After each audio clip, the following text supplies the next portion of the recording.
Exercise 4.3, question 3. Examine the consistency of the following equations.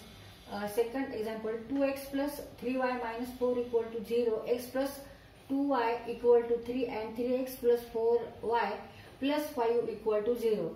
Now these three equations are linear equations in two variables x and y. 2x plus 3y minus 4 equal to 0, x plus 2y equal to 3 and 3x plus 4y plus 5 equal to 0. These three equations are linear equations in two variables where x and y are variables. तिथे आपल्याला examine काय करायचं, तपासायचं काय की these equations are consistent or not. तर इथे आपण एक तर d इक्वल टू 0 असेल त्याचा अर्थ होतो की these equations are consistent, and when d is not equal to 0 then these equations are not consistent, and also necessary that common solution, त्यांच्यामध्ये एक कॉमन सोल्युशन पाहिजे. या दोन कंडिशन आहेत, या नेसेसरी कंडिशन्स आहेत. if d equal to 0 means these three equations are consistent, and also there is one common solution between these three equations. Then we say that these three equations are consistent. आता इथे आपण आधी डिटर्मिनंटची value बघू काय आहे ते. First we take value of determinant. आता हे आपण स्टँडर्ड फॉर्म मध्ये लिहून घेऊ. 2x plus 3y equal to 4.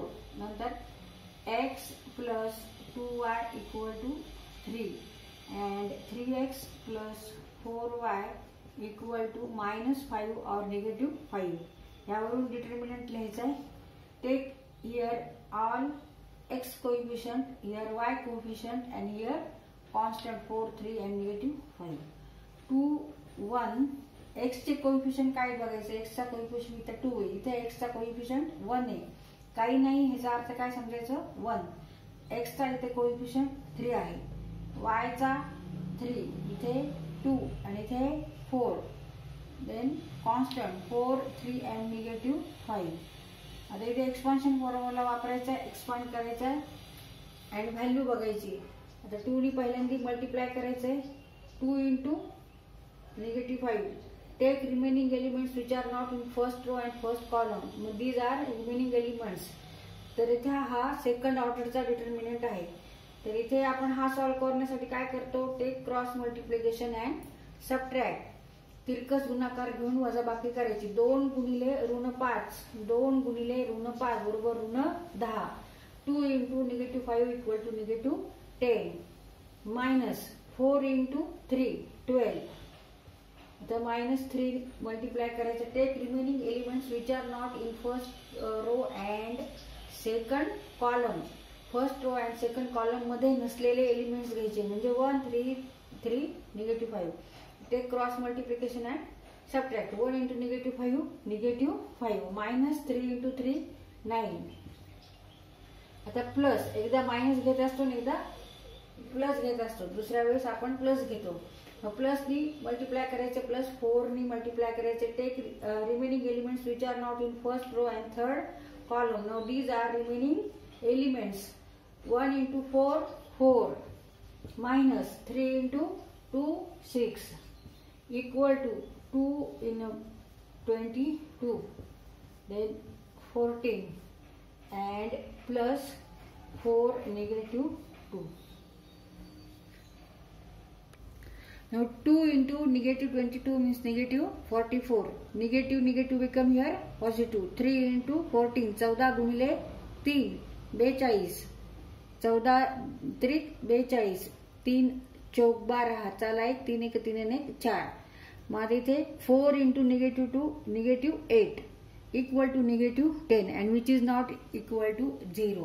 म्हणजे डिटर्मिनंटची व्हॅल्यू 0 आहे का, नाही. डिटर्मिनंटची व्हॅल्यू आहे -10.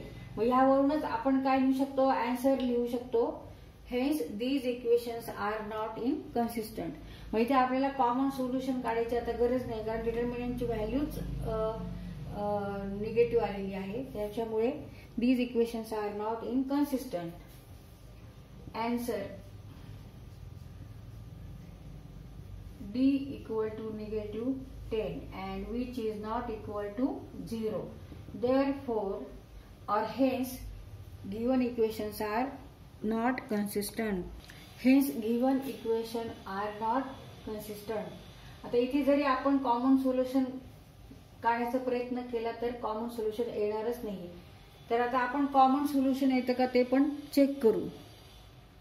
आता कॉमन सोल्युशन काढण्यासाठी आपण काय करतो, कोणते दोन इक्वेशन घ्यायचे, एक्स आणि वाय ची किंमत काढायची, एक्स आणि वाय ची व्हॅल्यू काढायची आणि ती थर्ड इक्वेशन मध्ये ठेवून सॅटिस्फाय होतं का नाही ते बघायचं. आता इथे आपण ही दोन इक्वेशन्स घेऊ. 2x + 3y = 4, x + 2y = 3. आता इथे 2x असल्यामुळे इथे आपण 2x करू आणि नंतर सबट्रॅक्ट करू. मग ह्याला 2 ने इथे मल्टिप्लाय करू आणि ह्याला 1 ने मल्टिप्लाय करू. Equal to 2x + 3y = 4. 2 × x 2x, 2 × 2y 4y आणि 2 × 3 6. आता सबट्रॅक्ट करायचे. सबट्रॅक्ट का करतोय, कारण इथे x एक व्हेरिएबल डिलीट होणार आहे, कट होणार आहे. मग 2x - 2x कट झाले. मग इथे 3y - 4y means -y equal to -2. 4 - 6 means -2. Therefore y equal to 2. y ची व्हॅल्यू 2 आलेली आहे. आता ह्याच्यावरून आपण x ची व्हॅल्यू काढू शकतो. कोणत्याही एका इक्वेशन मध्ये y ठेवायचं आणि x ची व्हॅल्यू काढायची. x + 2y = 3. Put here y = 2. X + 2 × 2 = 3. X + 4 = 3. X = 3 - 4. X = -1 or -1. तिथे x आणि y च्या व्हॅल्यू निघाल्या त्या आपण थर्ड इक्वेशन मध्ये बघू सॅटिस्फाय होतं का इक्वेशन. 3x + 4y = -5 हे थर्ड इक्वेशन घेतलं आपण. मग आता x बरोबर काय आहे, -1. y बरोबर आहे 2 आणि इक्वल टू -5. मग -3 plus 4 × 2 8 equal to -5 means 5 equal to -5 होणार. म्हणजे LHS is not equal to RHS, कारण इकडे पॉझिटिव्ह येणार आणि इकडे निगेटिव्ह येणार, म्हणजे नॉट इक्वल टू, म्हणजे कॉमन सोल्युशन नाही. There is no any common solution between these 3 equation. Therefore these 3 equations are not consistent.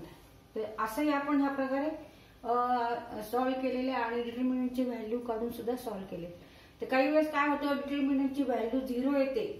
ते कशामुळे येते, तर काही वेळेस सारखे एलिमेंट्स असतात कॉलम मध्ये, दोन्ही कॉलम मध्ये आयडेंटिकल सेम एलिमेंट्स असतात किंवा एखाद्या रेशो मध्ये ते एलिमेंट्स असतात. त्यावेळेस डिटर्मिनंटची व्हॅल्यू ही 0 येऊ शकते.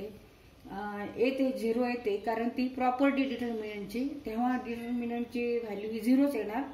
मग त्याच्यावरून आपण नाही ठरवू शकत. मग आपण जर कॉमन सोल्युशन बघायचं आहे का नाही ते, आणि त्याच्यावरून आपण असं ठरवू शकतो.